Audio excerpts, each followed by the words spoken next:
Hello my friends and welcome to another video. This is Splish and I hope you're having a fantastic day. I hope you also enjoyed the intro clip there with some crazy flick no-scope reaction things. But we're not here to talk so much about sniping, even though that is close to heart. Actually, you will see me playing a lot with red guns in this game. Nevertheless, this is Infinite Warfare, and in my case, since I'm having this series on my channel, feel free to check out the other videos. We're asking the question, how is Infinite Warfare doing in 2021? I gotta straight away give you a subjective opinion, meaning mine. It's sometimes when you go back to a game, and I've been doing that quite regularly right now due to this series, you have a certain feeling that you like the game and you're a bit nostalgic doing so, and then you find out, well, this wasn't really what I felt back in the days. I guess you guys have experienced that as well. Let me know in the comment section. But nevertheless, in this case, it was a bit the opposite around. When the game was released, I wasn't that happy about it.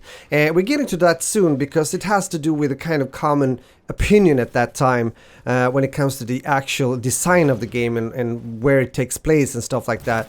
But no, I didn't really like it so much. I mean, I played it. I think I have like 60 plus hours on Steam, which is not that much for a multiplayer game, at least. I usually play it much more. But again, but now getting back in 2021 and checking it out, playing, I have to say, on PC, and this is something I remember when the game was released, it's a pretty darn good PC port. It plays very smooth, it plays like tight and everything, hard to describe it, but it's good gunplay overall from what I can feel, so I'd had a really good time. Sure, this was hard to find matches sometimes. Sometimes it was only 3v3 and stuff like that, but I did find matches and I did play and I did have a good time, which is of course, whatever game you're talking about, that's the most important thing. So, what is Infinite Warfare then? To start off, it's the 13th game when it comes to Call of Duty in the series, and it was released worldwide for PC, PlayStation 4 and Xbox One on November 4, 2016. So, as we've said before, time flies and it's already 5 years ago since it was released. And we have to talk about how it was, you might say, received, especially when it comes to the announcement trailer of this game. I remember this clearly as if it was like yesterday. It has had a very strong negative reaction. I think it was the second most disliked video on YouTube at that time.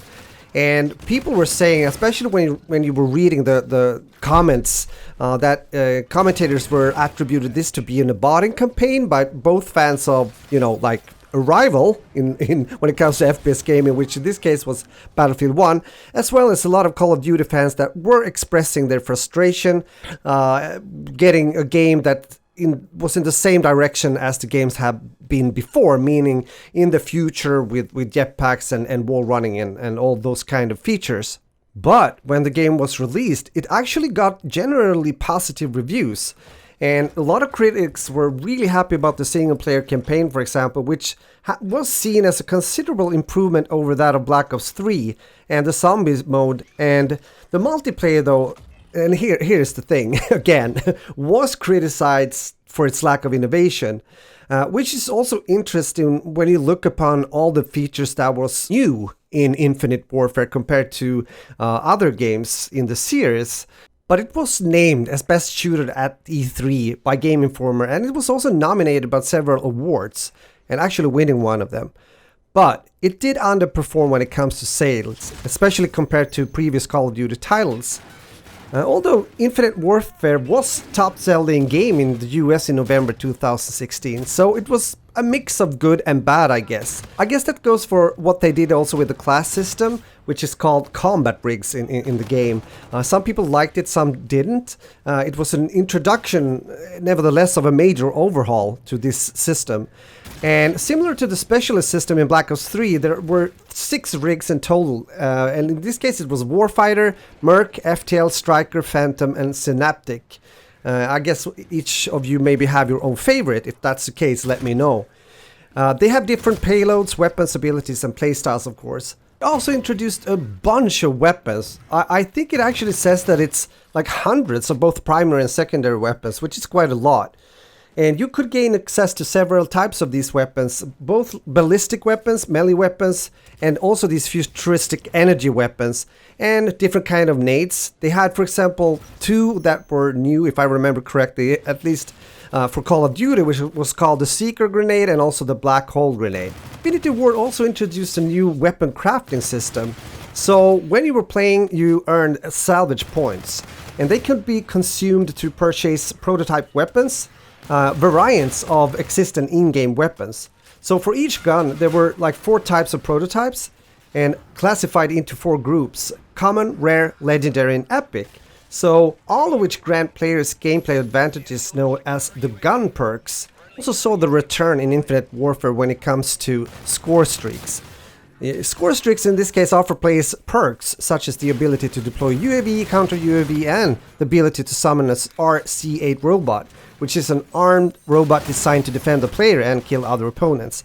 Yes, as you hear, it was a lot of like inventions, you might say, and Infinity Ward went all the way and displayed them in this game.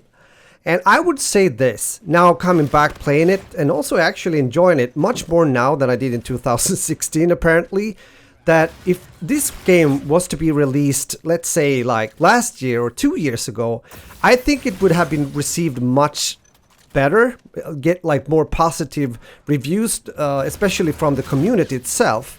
Because again, at that point, people were fed up with all this jumping and gliding on walls and whatever have you, so the community just wanted to get back to the roots of the game, which was boots on the ground. So again, the timing wasn't really right, and I kind of feel sorry in one way for the game and Infinity Ward in this case, because I do think they've done a really good job when it comes to making this game. Let me know if you agree and what you think about that. Sure, you can still play the game in 2021, but there's not so much traffic, so you gotta be patient when you're waiting for a match in the matchmaking system. But as you wait, you might hear people talking and maybe ask this preacher. Have a good day. Thank you for watching. Bye-bye. Just give a few drops to cool his tongue. These are things we don't consider. But in hell is a place of great wants, of great need, of great desire. Ever been in a position in your life and you really needed something?